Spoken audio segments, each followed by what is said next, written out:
Hello and welcome to the 11th episode of the Fireside Chat. Today we're going to be talking about the team requirement, what it is, why we have it, do we need it, and could we even get rid of it if we wanted to. Fireside Chat is a get together every Thursday, 8 p.m. Eastern, midnight UTC on the Gridcoin Discord server of Gridcoin community members and people from other communities who want to join and talk about Gridcoin, decentralized anything, decentralization, blockchain, cryptocurrencies, all that fun stuff that the world is just waking up to uh, all around us. Really fun to talk about.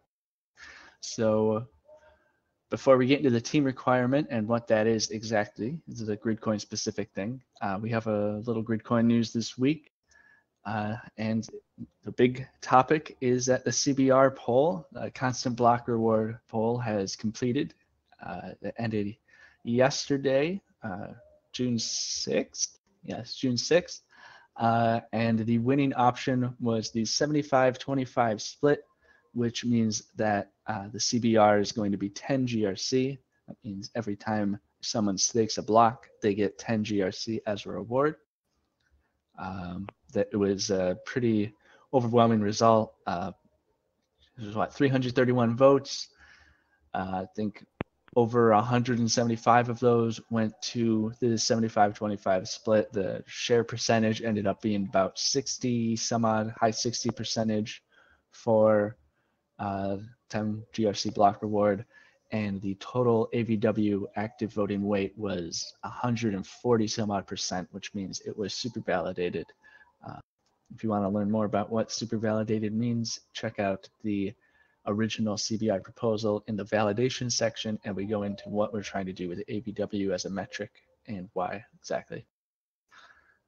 I think the second option was 85-15, and that was, I don't have off the top of my head, but it was the closest option to first place, and then the other ones were fairly far behind. So that's the main news from that one. CBR will be implemented at the discretion of core devs. There's going to be at least a month of testnet. Those builds need to get made, and Barton is going to be scheduling some tests, organizing the testnet to do our best to make sure that everything gets worked out before it gets put on mainnet. But it is most likely going to be several months, not just 1 month. So don't expect it to come on anytime soon. You still have plenty of time to get your coins online and stake any owed interest they have before CBR goes into effect. Another big factor that is going to decide when CBR gets released is whether or not we want to do MRC, whether we can do MRC, and how we want to do MRC, because the two are tied together. MRC is manual reward claims, and we just want to make sure that CBR does not make people lose their earned research rewards. So as we've been discussing CBR, we've been saying that MRC is probably going to be released either very shortly after, very shortly before, or at the same time. But MRC is still in pre-development, which means we're discussing exactly how we could implement it to do the things we want it to do without doing things that we don't want it to do, without it breaking any incentive structure or any back end sort of economic system that Gridcoin has in place, any of the game theory that's involved. So that is a quick rundown off the top of my head. Did I miss anything, or does anyone have any questions about the CBR poll or the results or the implementation timeline or anything like that? Yeah, I have a question. Why is the inflation rate decreased? When we made CBR, we didn't look at it as decreasing the inflation rate, because the mechanism of 1.5% interest didn't look at inflation rate in that way either. So we looked at just setting an economic system in place that is there, that we can look at. We can look at the rationale for why that system's in place. And then in the future, it makes it easier to make decisions based on it. So a result of that is decreasing. It'll be the monetary inflation will be decreasing. I don't remember the numbers off the top of my head. This was from way back. This is now like probably like 4 months ago. We were talking about this. Jim might remember more than me. But it's not so much a why. It's just that is a result of the CBR proposal and the way we put it together. It's worth noting that beyond just decreasing the inflation, it's going from an exponential inflation to just linear, right? Yep. So with the APR, because it was doing 1.5% of the total coins in circulation every year, as more coins got in circulation, more coins would be added to that circulation every year. 1.5% of a larger number becomes a larger number over time, and it just gets exponentially larger. So that was known to be a problem a long time ago. And it would eventually have gotten to a point where just there were a crazy amount of coins minted for the 1.5% interest versus a tiny amount minted for research. So CBR kind of stops that and realigns everything moving forward to a more manageable, sort of visible rate. So can the inflation rate be adjusted? I mean, I won't be putting together any proposals to change CBR anytime soon, but yeah, in the future, there is no reason to think that things cannot be changed. One thing I do love as an idea moving forward is called dynamic block reward, where the amount of GRC minted for securing a block changes based on what the network needs at a given point in time. And that can change in relation to the amount of GRC minted for research as well. But that is far down the road. We're just looking to get CBR in place. And to answer Nethless question, who asks, are we definitely getting it this year? Definitely. I'm not going to say definitely, but very likely, yes, Nib said it. It is likely that it will be put in place this year, but it's it depends on what else comes up. There are priorities that are getting put together. We still have the code base that's getting reworked. We still have the neural net that's getting ported into C++. All right, it depends on what happens with testing, and it depends on how all of these sort of projects align as they get closer and closer to completion, because they're all major mandatory updates, and we don't want to be doing a mandatory update every other week. That just stresses the network, because then everyone is going to be on different chains. That's not something we want to do. Yeah, I really like how Gridcoin is very malleable in terms of code here, because if there's a problem that we have, we can adjust to it quite quickly. At least a lot faster than a lot of the more popular coins out there.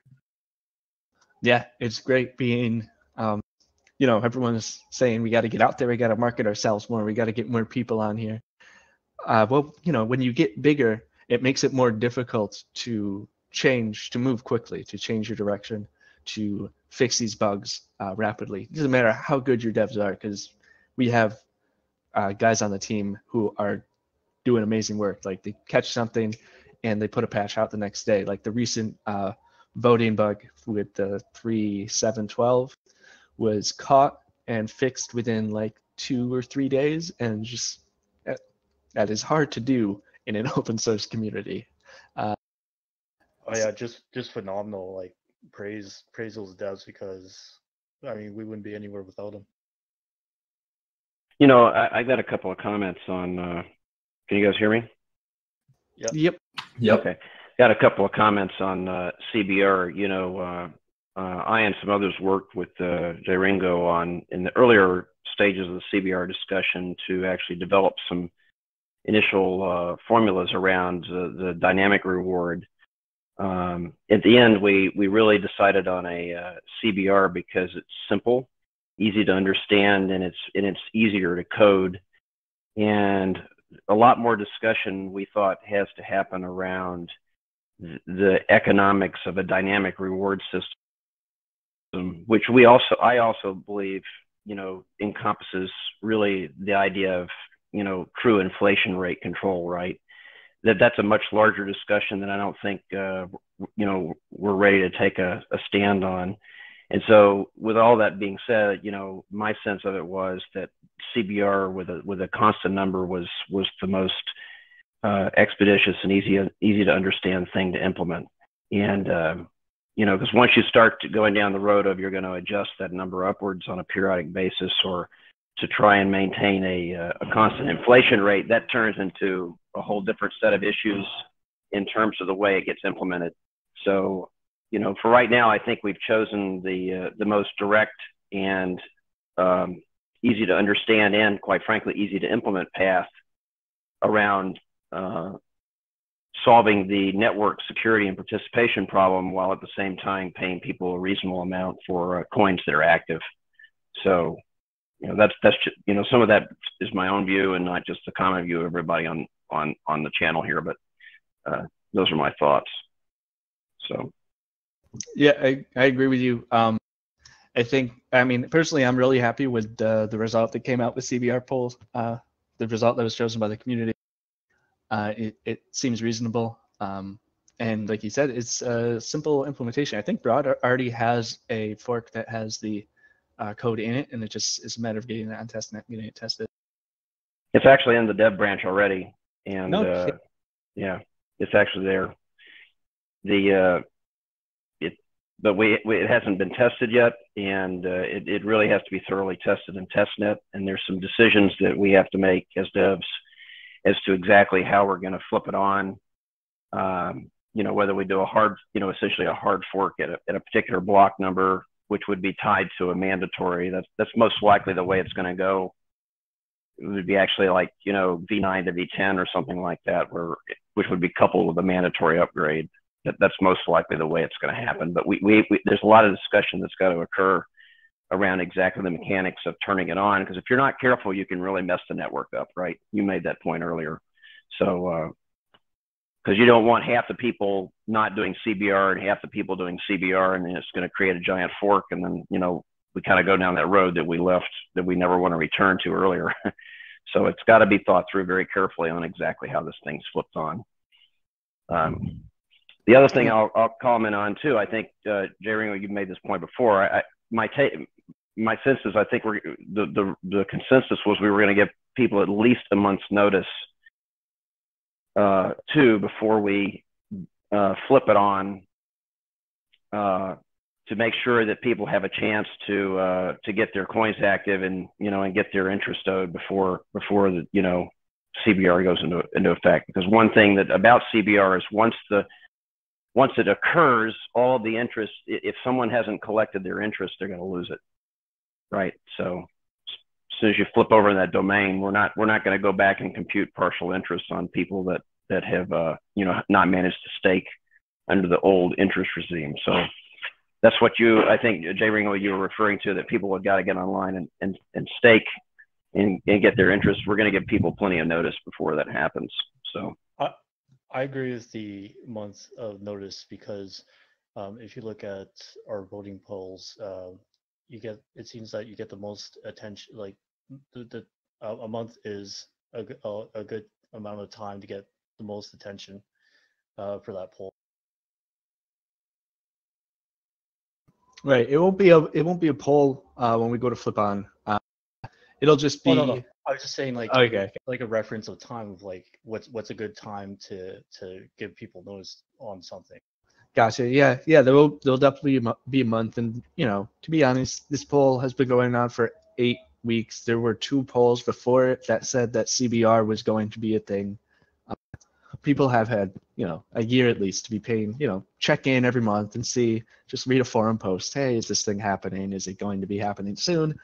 But we will do as much work as we can to make sure that everyone has plenty of notice to get out there. And the other thing too is the people that have the most interest to lose are the people that have high balances, which will stake very quickly once they come on, right? So it's not like someone that's got a lot of interest to lose has got to wait a long time to stake. Those people generally have, will stake within a certainly within a day of them bringing their wallet online. So, I'm not particularly worried about, a month's notice should be plenty of time for people to figure out they got to turn their wallet on and sync it up and then get their interest.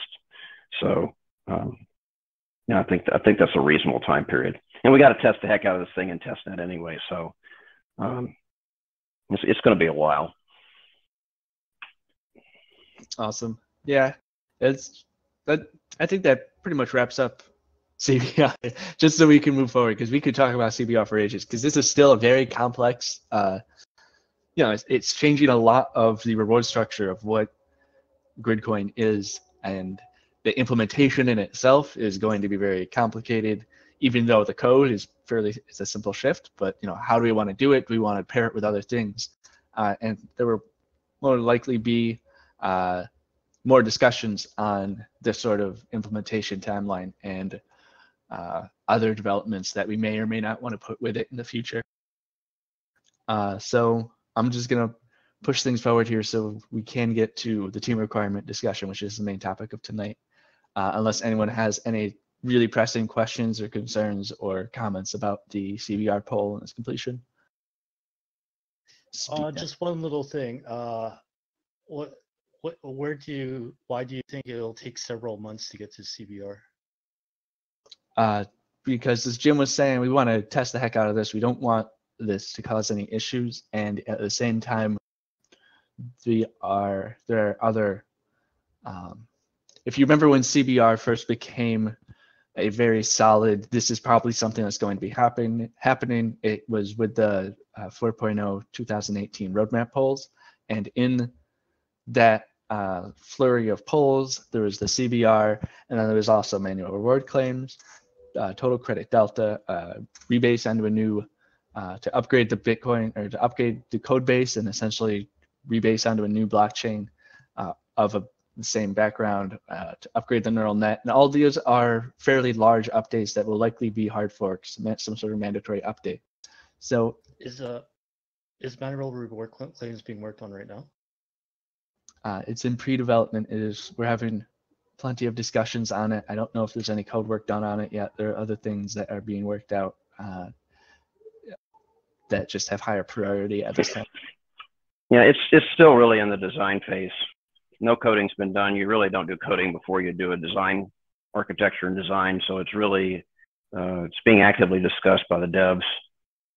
But we've got some other things that are, also taking up time, which is really the GDPR stuff, and the neural network is also on our minds too, especially with the IBM World Community Grid taking access away, and then what changes that may require on the neural network too. So look, there's other pressures that are cooking here that we've got to pay attention to.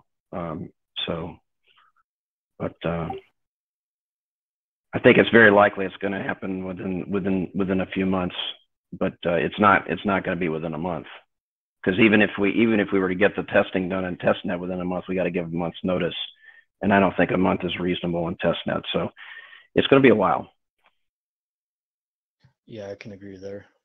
Anyways, that's all I got. All right, cool. Anyone else? Yeah, I just wanted to say that on a bright note, if you look at the how many people voted for the CBR poll, this is actually the most participated in poll out of all the Gridcoin polls, both in terms of vote weight and in terms of the number of users.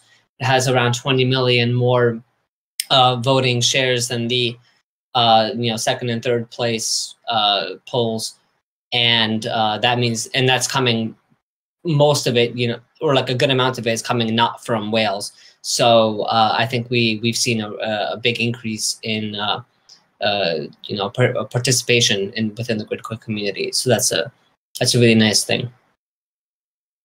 Yeah, definitely. I've enjoyed watching it. And if you look at the GRC pool as well, which is the major pool, there is a second pool that's being built and improved on over the past couple of weeks. So this will be interesting to see develop as well. But if you look at the votes on the GRC pool too, you get to see that there were 600 and some odd votes on the pool itself. So people, it's amazing. The community is paying attention, and they are being involved as they can be with the decision-making process, and the comments and a lot of the threads and the questions that people ask. It was a great experience, and a wonderful thing for the community, I think, to see this sort of conversation around a very big decision.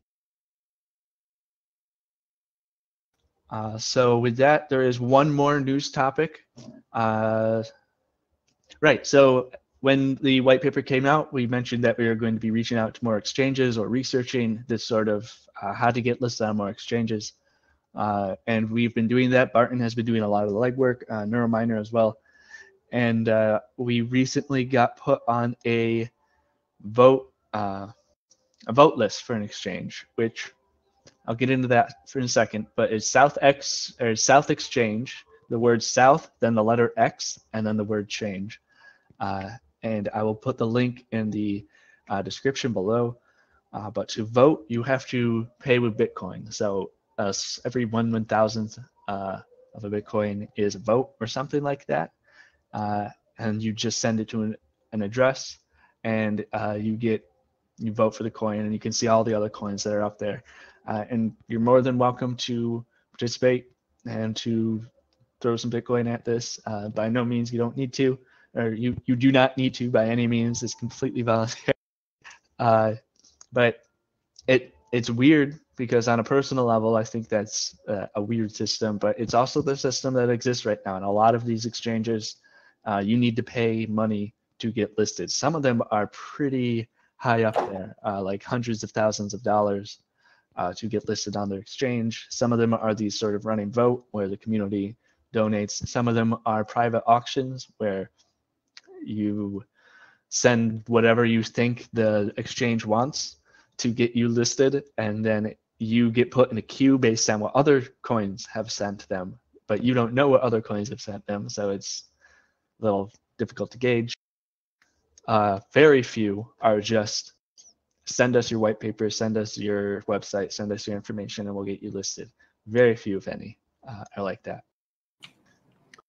The nice thing about this one I just wanted to mention was that the votes that you might cast, they don't expire per week. I think it's like every Wednesday they choose whichever coin has at that time the highest number of Bitcoin donated to it, voted, or whatever you want to call it. But so yeah, the top coin will get selected and brought on, and then the rest of the list has all their votes accumulating, and they never go away. So whoever manages to get to the top of the list for whatever point in the week, they get selected. So it's not like, you know, you throw 0.001 Bitcoin and then next week it's gone. It's just there waiting to reach the #1 place. So. Oh, neat. I did not know that. So yeah, the link will be below. I'll put it in the, actually I put it in the Discord a little bit ago. You can scroll up if you're here right now and you just want to take a look at it. But otherwise it'll be in the description. Feel free to vote and, you know, throw a little bit at it. Yeah, throw a little bit if you want, and it just adds up every week apparently, which is pretty cool. And you know, when we get up to the top of the list, even if we're not first, if we're second, third, fourth, or fifth, we're still at the top of the list. And anyone from another community who goes to vote will see Gridcoin and be like, "What is Gridcoin?" And they'll go research it, read our stuff. So it's a little bit of free advertisement once we get up to the top. Cheap advertising. But yeah, that's pretty much where we're at with trying to get listed on exchanges.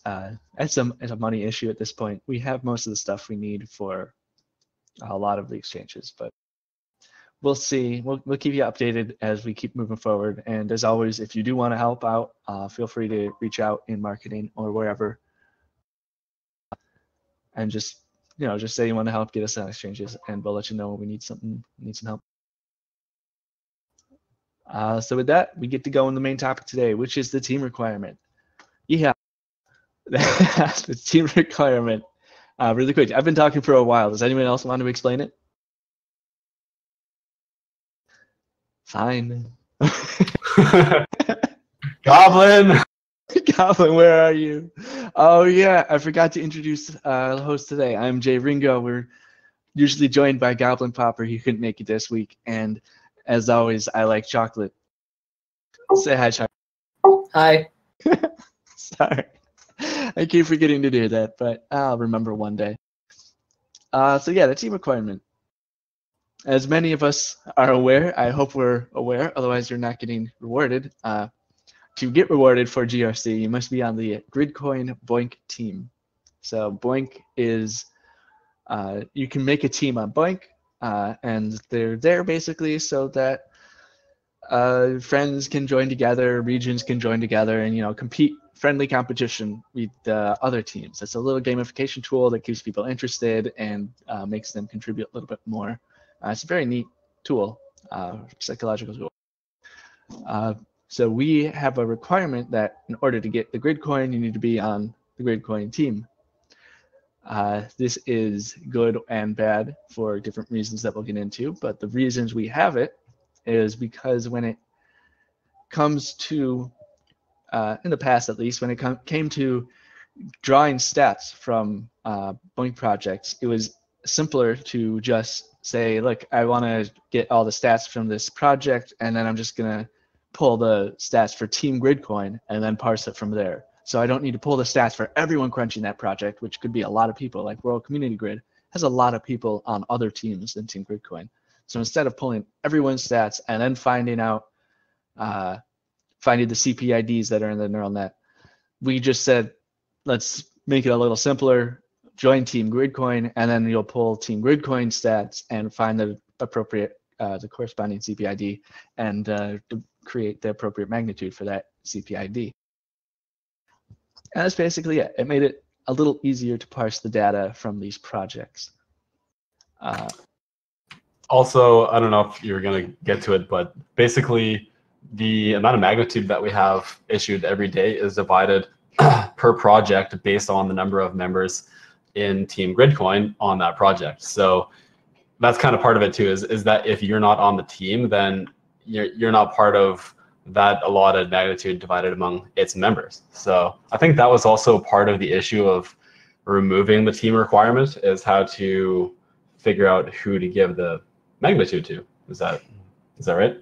Yeah, it is. If you remove the team requirement, you have to fall back on essentially the CPIDs that actually have a valid beacon, right? Which is the next rung out of what you would want to consider as a set of people. That's a bit more complicated exercise to figure that out. So you'd have to join the CPIDs downloaded from the project with essentially the CPIDs that are the active beacon set to figure out the group of people that would compose the project credit total. And that's more complicated than just, select everyone that has every CPID from a project that is on Team Gridcoin. So, it's a bit more complicated. So, is it complicated to the point that it's not possible, or is it just? No, it is possible. And in fact, one of the things we're talking about in the neural network redesign is to remove the team requirement. But we also have to be careful. That's sort of coupled with this whole issue about there's a I can't remember what it is. There's a percentage, basically a participation percentage right now that's built into the neural network. Only a subset of the nodes actually will scrape the project websites. This is to control the load against the Boink servers. And one of the things that we have to make sure is that, as we roll replace the Visual Basic, the VB neural net with a C++ version, that's going to run on all the nodes. So that's going to increase the number of nodes that can scrape the Boink website. And so we have to be careful that we don't introduce that and also introduce this notion of having more participants because the team requirements are removed at the same time without having a mechanism to control the number of nodes that are going to actually do the scraping. So there's a proposal out there in the dev wiki of the GitHub repository that talks about dynamic witness participation. There's some other ideas out there, but we're definitely going to have to look at the mechanism for controlling the number of nodes that are going to scrape on a given day as part of probably the discussion to remove the team requirement. So to make sure that we don't overload the BOINC servers. So. Okay, that makes sense. It's there. Sounds like there are two hurdles. One of them is based on parsing the GridCoin information, and the other one is based on making sure we don't basically DOS the BOINC project server. And the charlatan says that in Bill Shark's C# implementation of the neural net, he wrote a method to get the registered CPIDs from the full stats file instead of the team file. If you do that directly from the download stream, it is actually not even that expensive. So I do not think there's a big technical hurdle with regards to the resources, which is pretty neat to hear. I think he's right on that. I don't really think this is as much a technical hurdle as it is a worry about the participation rate, and and when we go to the generalized C++ implementation, the number of nodes that are going to actually be essentially neural net participants, and then the load that puts against the BOINC servers. I think that's much more of a concern. So I think, you know what? I mean, that's awesome that there's a simple method according to the charlatan. I honestly think if we're going to think about removing the team requirement, it might be something that we have to do after the GDPR fallout is properly addressed, because I'm pretty positive more projects will start to do this, and we need to actually have a consistent way to be able to pull data with whatever, if they're going to go down the road of like a token system like World Community Grid is talking about. But that's just kind of my sense, is that we might have to wait until that's all kind of sorted out. I think that's right, but I'd say it a little bit differently. I think the natural time to consider the team requirement is in basically the reconstruction of the neural network, which quite frankly is coincident with meeting certain GDPR requirements, right? In other words, saying it slightly differently, our redesign of the neural network needs to be influenced by the restrictions placed on the data formed by the GDPR requirements. There's no point in going through a rebuild of the neural network and then missing the mark in regards to, what the data requirements are. And quite frankly, one of the things we're doing is we are collecting more data than we really need to do. So, that as part of the redesign of the neural network, we are looking at reducing the amount of data that we're actually collecting and maintaining. But I think the team requirement thing fits right into that. It would just naturally flow into whatever, as we go through that process. Does that make sense? Yeah, actually, that's a really good way of putting it. Cool. It's almost perfect timing. It's like GDPR was thinking about us when they came out. Yeah. It's funny how that works out. Fox, were you going to say something? The team requirement, I think there's incentive there to allow the mining of not just GRC but other coins as well, like Spark, or the other one just came around lately called Byteballs. Well, Byteball is a little different. They're just using BOINC as a distribution method from a big pot of Byteballs they have. But Spark is, yeah. I mean, if we remove the team requirement, there wouldn't be an incentive to mine Gridcoin alongside those coins anymore. I'm not sure I follow. Because then you could choose one of those other coins instead of mining GRC, rather than mining both of them at the same time. And the reason why I say that is like Gridcoin is kind of like a niche to have, like it's filled that niche to have a team to earn GRC. And it's I think it's a marketing method too, especially since we're hyped there on the BOINC charts. I see where you're going. I think it was a marketing method, and a beneficial marketing method for a little bit. When Gridcoin wasn't well known among the BOINC community, but now it's kind of turned to the opposite side, where it is this thing where a lot of people do want to get reimbursed for their electricity, because it's either BOINC for free or make a little money when you BOINC. Like most people would prefer to make a little money when they BOINC. So we're seen as poaching people from other teams, because they'll leave their team and come and join us just because you have to in order to get GRC. Well, if you don't have the team requirement, you can stay on your team. You can stay with your friends. You can stay with your nation's team or your school's team, which turns into a marketing system of itself if you can get universities to make their own BOINC teams and still reward them with GridCoin, and still get GridCoin as a reward. Jim raised a point about the not overloading the servers on BOINC's end.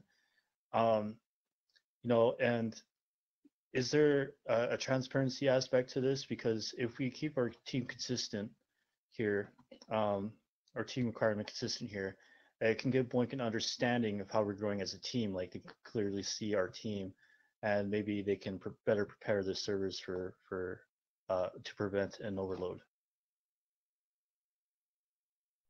Well, I don't think the admins are really gonna, you know, my sense is it's not realistic to ask or expect the BOINC server admins to do a lot to accommodate, you know, a tremendous extra load on, you know, generated by the GridCoin network. I think it's the other way around. I think they're going to expect us to figure out a fair and transparent way to limit the load that we place on the BOINC project servers. So it really comes down to, you know, it almost comes down to what we really need is to have, you know, we have 960 blocks a day that are staked, right? So we need to, much like we have a target number of blocks that we stake per day, it's almost like we really need a target number of scrapes per day. And we need to implement essentially a form of difficulty similar to staking difficulty that decides whether someone has the ability or the right to scrape the neural network. And then, you know, that would be probably much lower than 960. It would probably be set at 20 or 50 per day. So basically 50 different nodes get a chance to scrape the network. And by the way, this I'm almost taking straight out of Broad's dynamic witness participation proposal on the GitHub site. So the idea is to control the number of nodes that would actually be scraping the BOINC sites. It would be enough that it would be spread across the network. It would be essentially randomly determined, which is very fair. But you know, it means that we can scale the network without having to scale the load against the BOINC servers. Does that make sense? So you're saying we would have more nodes to scrape BOINC if we didn't have the team requirement? Yes, that's right. You know, one of the things is we think is that when we take the team requirement away, and maybe we're wrong. I mean, one of the things we've talked about is probably it's going to increase the participation rate. There are a number of people that have been doing BOINC for a long time that are members of other teams and don't want to switch, and so their participation in GridCoin is basically prevented because they don't want to switch teams. When we remove the team requirement, they then are free to start doing GridCoin. So I think, and maybe I'm wrong, I personally think that we're going to see participation in GridCoin increase once we take the team requirement away, which also means more nodes on the network. And it means, you know, unless we do something to control the rate at which the neural net nodes are scraping, you know, it means increased load on the BOINC servers. That sounds, the way you described DWP, the dynamic witness participation, which I will link in the description below to Broad's GitHub description of what that is exactly. But the way you just described it actually is pretty neat. It's the way I understand it is we would essentially be making two networks within the GridCoin network. One of them would be a network of people scraping of nodes scraping the BOINC projects, and another would be a network of nodes that processes transactions. And the nodes that scrape also process transactions, but the nodes that scrape also are constantly recycling with all the other nodes that process transactions. Lots of use of the word transaction, but is that right? Yeah, and I think we're going to use the staking process, you know, the random aspect. Remember how staking works is, you know, you essentially are rolling hashes every 16 seconds, right? And the idea is that the hash that you roll, which is like a random die, a very big number random die, but if the hash you roll is lower than the target value, which is the reciprocal of difficulty, then you stake. So the idea is, we'll set a different target for, would be controlled and adjusted upwards and downwards, just like difficulty is. There'd be a different target that controls essentially your ability to scrape on that particular day. And so in a sense, it operates like a subset of the normal network. I don't think the idea though is to create a special box that would represent the ability to scrape. We're gonna let that ride on the back of the blocks that are already being staked, if that makes sense. But that definitely the idea in Broad's proposal is to use a different difficulty to essentially control the ability to scrape, which would be at a different rate. It would imply a different rate of scraping than the number of blocks that are staked per day. And I think it makes a lot of sense. Because you can then use the similar retargeting algorithms to control that difficulty that you use to control the number of blocks per day. Automatically adjust. If more nodes come on that have the ability to scrape, the difficulty goes up, the target window goes down, and the network readjusts to basically maintain the number of scrapes per day essentially constant. That would be a great thing. So.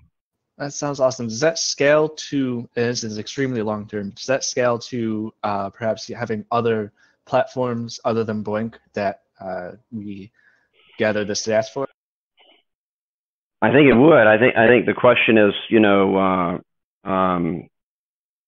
you'd have to think about how you would, you'd probably have to have a different target for each type of platform you're going to scrape against, if that makes sense. I don't think anybody's talked about that yet, but you could theoretically set up a separate target for each, call it computing resource or computing project type, if it's not BOINC, if it's something else, and then basically, control that as a separate set of scraping, right?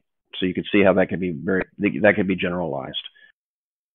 I'm really conjecturing here because, no one's really talked about it in detail, but theoretically, you could extend the Broad's idea to also work against other types of computing domains, not just BOINC. And you could also scale it for individual projects on BOINC, right? So each separate project, you're not collecting them all at once or something like that. I saw that mentioned somewhere. Yeah, I think that's right. I haven't thought through that one. I don't know if I know the Charles is on. He may have done some thinking around that too. One of the things we haven't really talked about is I think there's wildly different capacities of the different BOINC project servers. So some of them are really big and they can deal with a lot of abuse, quote unquote, and others are, the projects have more limited resources and therefore they're much more sensitive to load, right? So, which I think is something that you're essentially bringing up, is that all projects are not really created equal in regards to the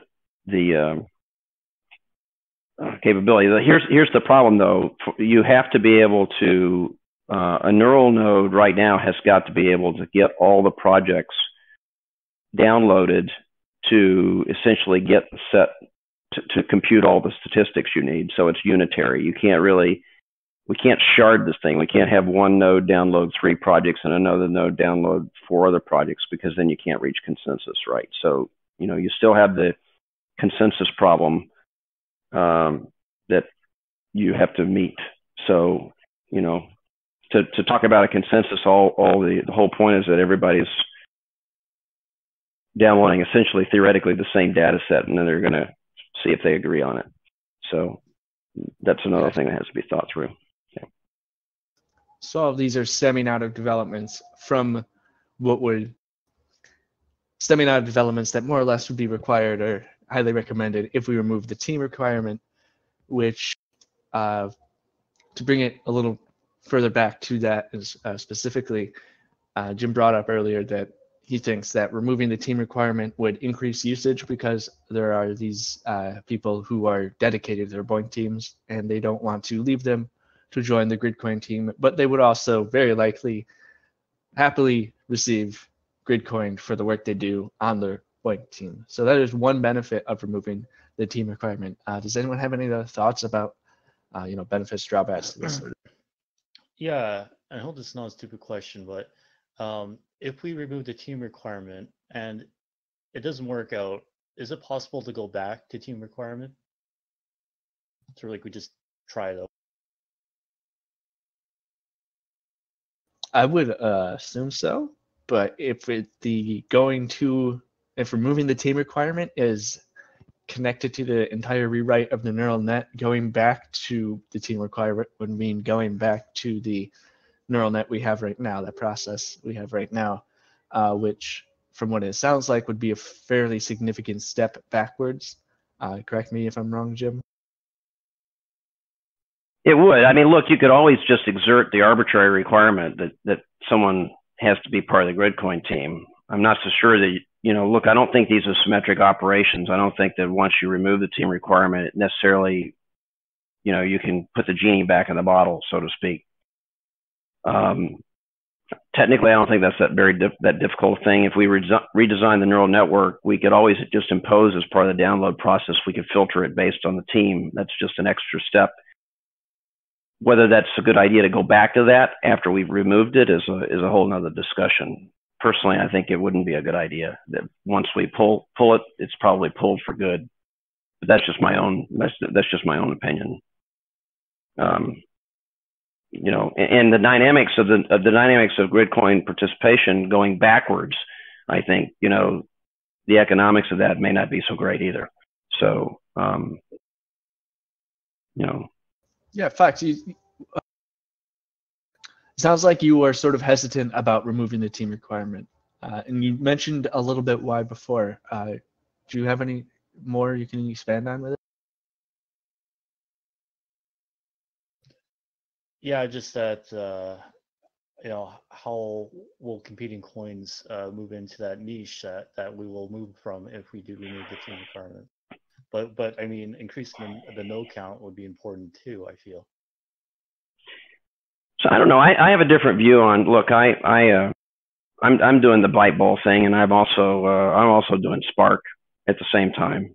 Spark, you don't have to be a member of a team to do Spark, and you have to do some screwy things with Byteball to get it registered. And of course, it's not working right now because they're depending on only WCG, and WCG is not giving their statistics out, so you're not getting anything from them right now. And by the way, I think Jay Ringo's right. They're draining a pool rather than essentially generating the coins, right? Which is a totally different approach to this. But to me, it's I don't believe that people are participating in Gridcoin because they have to.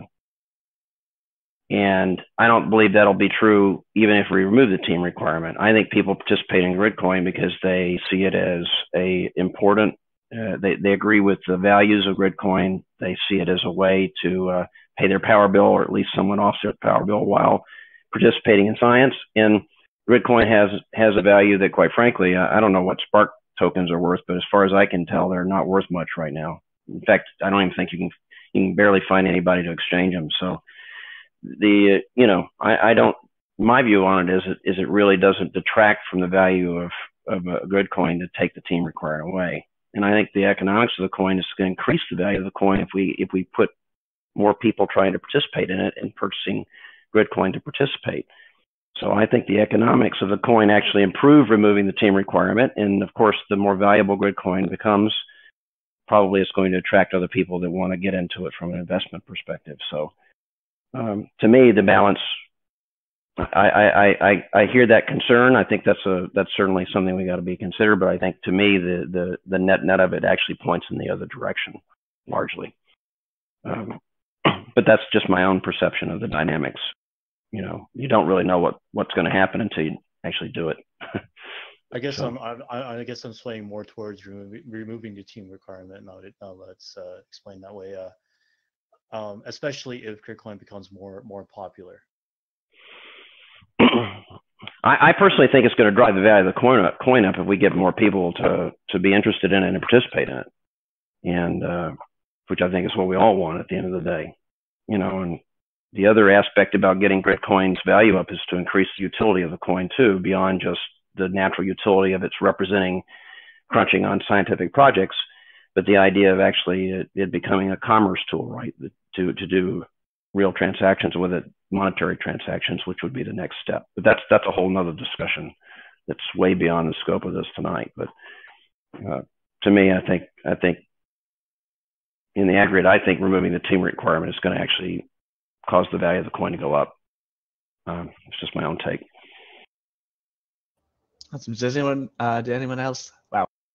Does anyone else have any thoughts on the benefits or drawbacks of possibly removing the team requirement?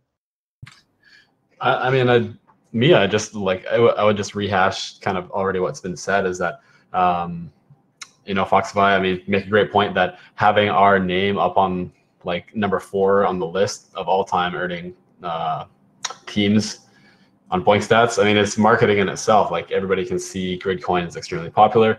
Free marketing on that one. But as far as removing it, I'm all for it, is because the easier it is to do anything, the more people that will willingly go for it. So if we remove a step into getting into Gridcoin, which is a team requirement, I think that could only be a good thing.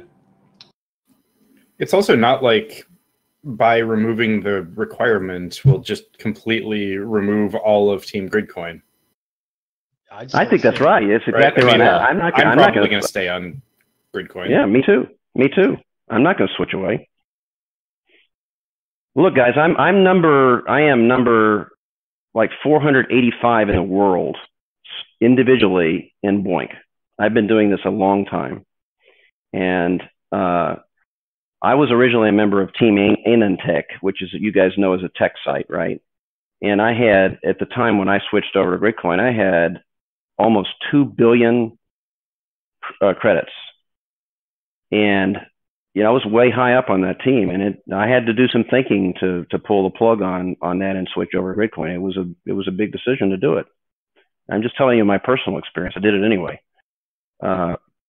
Removing that requirement, some old-time Boinkers that have got some big numbers out there are gonna, it just removes that hand-wringing as to having to switch teams. And by the way, I'll tell you now that I've switched, I'm not changing ever again. So I agree with Sniper Italian. I don't think a lot of people that are now on Gridcoin are going to actually switch off. I mean, I just don't see it, but maybe I'm wrong. And when it comes to one of the cool things about having the Team Gridcoin part is we get to say how much processing power we have as a network. We'll still be able to do that without the team requirement, right? We'll be able to say how much, maybe. You could get to it. It might be a little bit complicated to do. It probably could be done on, we'd probably have to do something with like the Gridcoin stats site.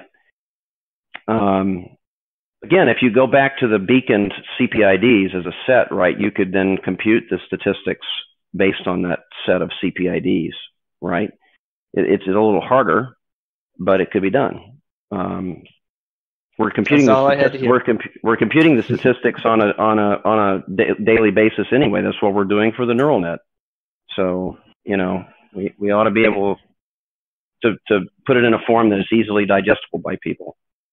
It's just you won't be able to go on like the normal Boink stats. At this point, Craig decided to take a little break, so excuse this rough cut here, but we lost a little bit of the conversation. We'll be coming back in right now. It's like the snail in the Zen garden on Plants vs. Zombies that would go to sleep unless you clicked on it every... But he's not recording every beautiful thing that's being said right now, yeah. Oh well, a little more work for me.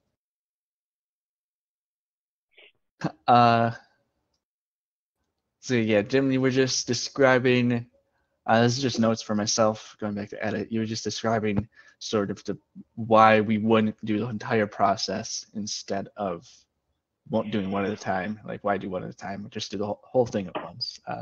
So that's the main hurdle when it comes to team requirement implementation. Yeah, and I don't think we really know exactly, because we really, until it becomes more clear what really IBM's requirement is going to be for one, and then what the GPR is going to do with the other projects. We're really it's a little bit of a foggy place as to how much we have to downscope the data that we're collecting, and so I think that but it does make a lot of sense that, you know, we've got partially completed. I think we have 2, maybe 3 partially completed ports of the neural network, right? And then we've got to consider GDPR.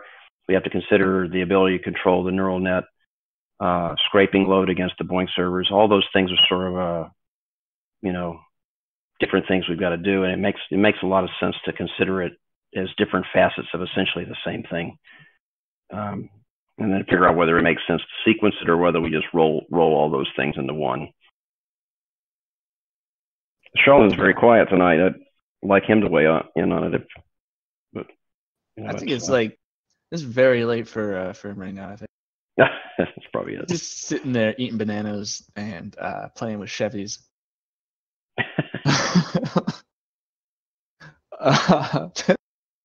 Does anyone else have anything to talk about with the team requirement?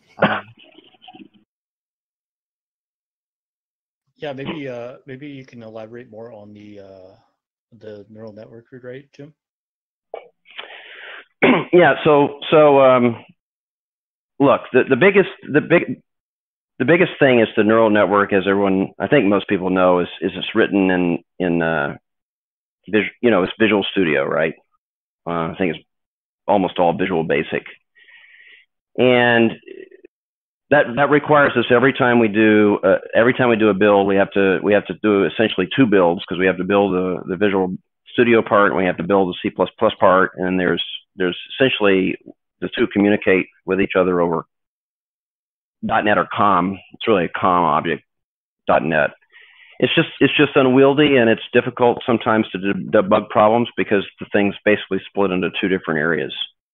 And you know, the neural net code's getting a little creaky too, because it's been around a long time. Our feeling is that it would make a lot more sense to get it all in effectively the same technology. So we really want it in a C++ code base. And but you know, in addition to just this notion of porting it, there's also the opportunity to optimize the way the neural network works. So, you know, the neural network is downloading a lot of data. It then goes through a lot of processing steps that, quite frankly, are probably, well, they can be streamlined. And so, you know, if you're going to bother to go and report the thing to C++ as part of that porting process, you don't want to sort of inherit the inefficiencies of the past. You really want to do it the right way, or a better way, is I guess the better way to say it. It's not that the way they're doing it today is wrong. It's just a lot can be improved. So the whole idea is during a port, you know, rethink the way the processing is occurring and make it more efficient and put in the same technology. And then, but now recently we've been talking about, you know, network scaling, removing the team requirement. GDPR exerts requirements on it. So now it's become, there have been many more considerations added to this question than just this notion of, okay, we're going to re-platform the code. But, you know, look, the dev's view on this is that it belongs in C++, just like the rest of the wallet's written in. It'll make it easier to debug. It means that, you know, the developers that are coding the wallet only have to worry about one integrated development environment. You know, you use Qt if you're doing GUI stuff, or if you're really like, you can use VI to edit the C++ files, right? But the idea is, you know, it's one set of tools that can be used to manage the whole wallet, including the neural network, and it's a lot easier to debug too. So. Yeah, I'm not an expert of the debugging part, so I'll agree with you there. You're the expert. It'll make it a lot easier. Trust me. We've had some tough to track down bugs in going through the .12 release.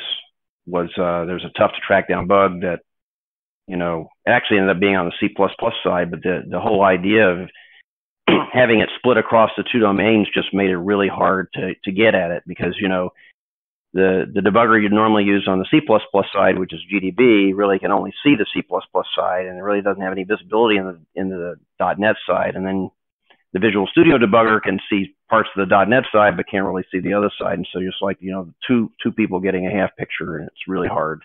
Yeah, you might as well keep the code consistent by the sounds of it.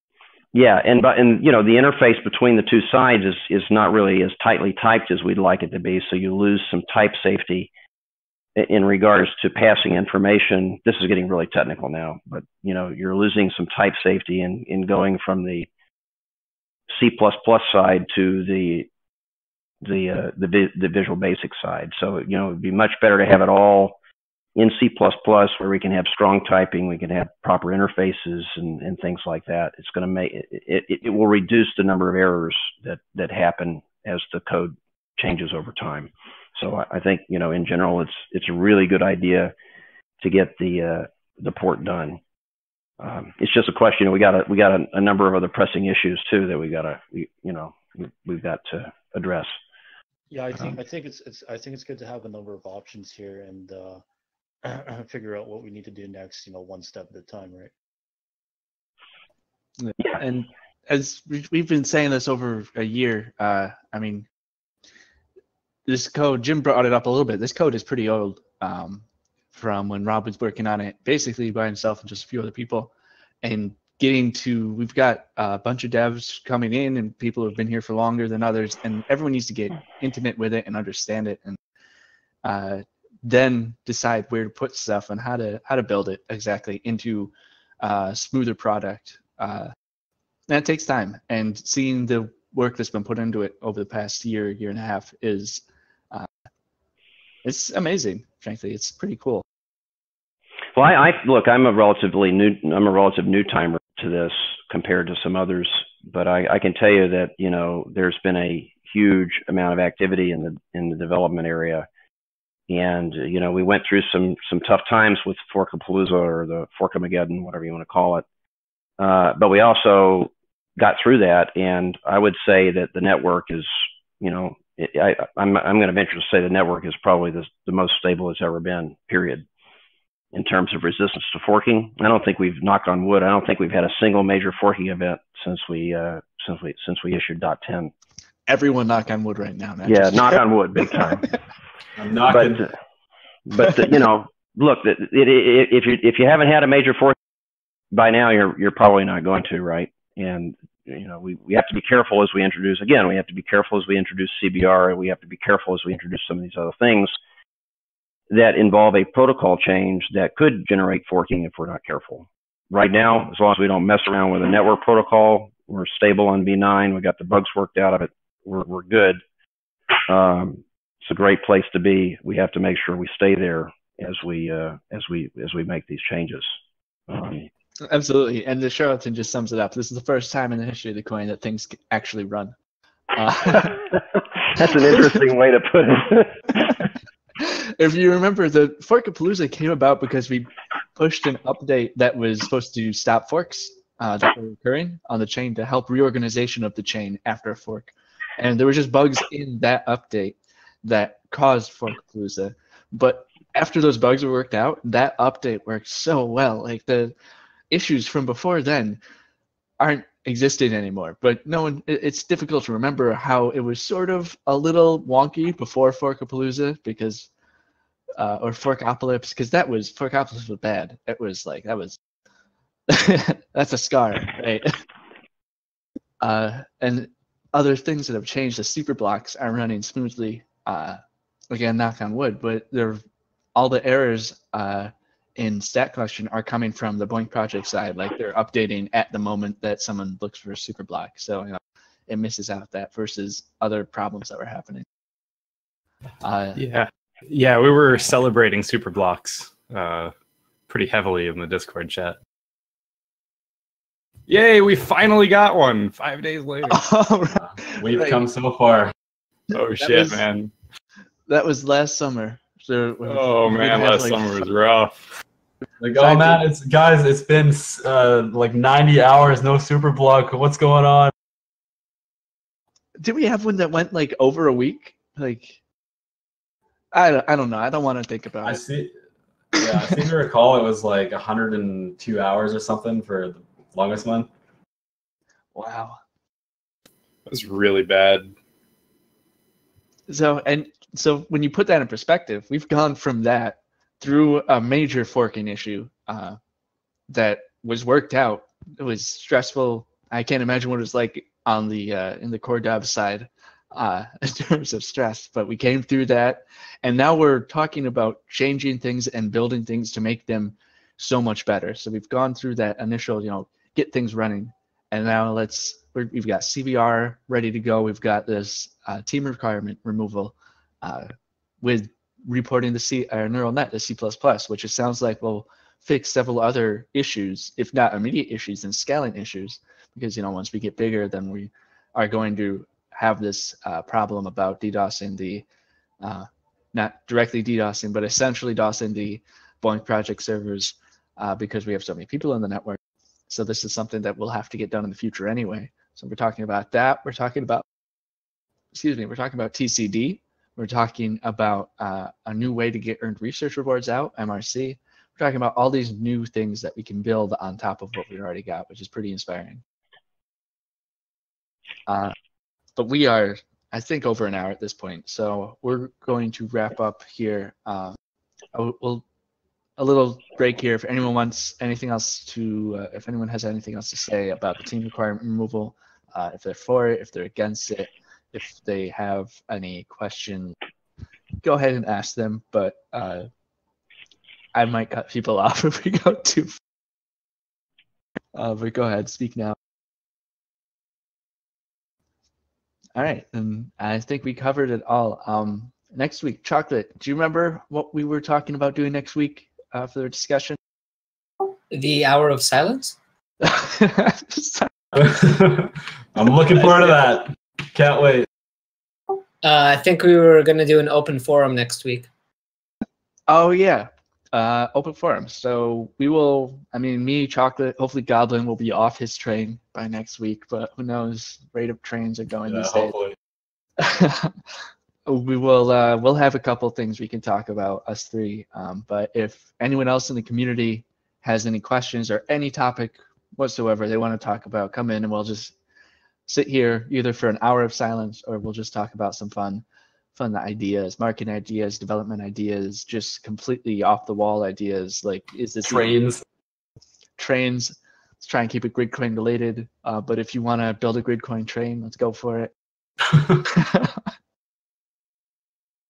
And then, as always, if you want a specific topic fleshed out in depth, reach out to us and we will put it on our list. We do have a list of other topics to talk about, and we will get to it as soon as we can. Other than that, I think that wraps it up for this week. So thanks everyone for coming by. We will see you next week on the Fireside Chat here in the Gridcoin Discord server, Thursday at 8 p.m. Eastern, midnight UTC. Have a great weekend.